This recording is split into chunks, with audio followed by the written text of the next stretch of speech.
Hi, I'm Suzanne Jackson and I'm here with lil-lets to talk to you about becoming a teenager and the changes I experienced growing up. I remember my first crush extremely well. I think you always remember your first crush. So it was a guy called Benny and I stalked him for about a year, so I chased him. He was a year ahead of me in school and all the girls fancied him. He was very charismatic, very charming, very funny. And I remember back then it was just house phones and I used to ring his house phone every day. And I think when his mum started to hear me ringing all the time, I used to get my friends to ring so he'd come to the phone. But yeah, I chased him and then about a year later we got together, so he was my first boyfriend.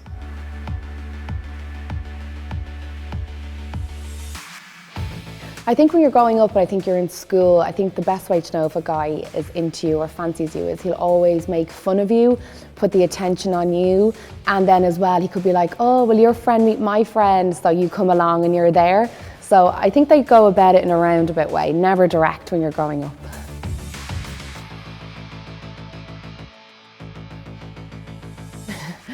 Yeah, I remember my first kiss. I think everyone will always remember their first kiss. I was in 6th class and I was extremely nervous. I didn't know what way to put my head or whether to use tongue. It was so new to me. But when we were growing up, the way you did it was like he would shift a few of you. So like you'd queue up. So I was first and then my friend. Is so bad. That's what we did when we were in school. And I remember my first kiss, it was a couple of seconds and it was probably a lot of wet tongue, but yeah, it's a memory.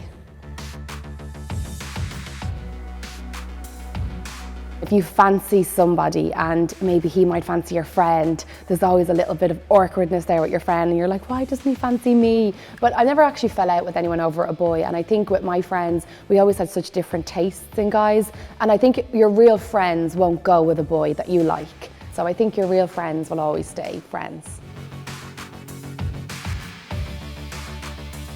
I suppose with my mum and dad, they were always very kind of open-minded, and because I told them things and I didn't lie about where I was going or what I was doing, they gave me that little bit more independence, that bit more leeway. So I think it's important to really just communicate with your mum and dad and tell them if there's a party or if there's something happening, because then they'll actually allow you to go and you don't have to tell fibs and then you don't lose trust. But you know, growing up in the family household, obviously when you're turning into a woman and you're going through the changes, there's mood swings and arguments, but that's normal and that's bound to happen.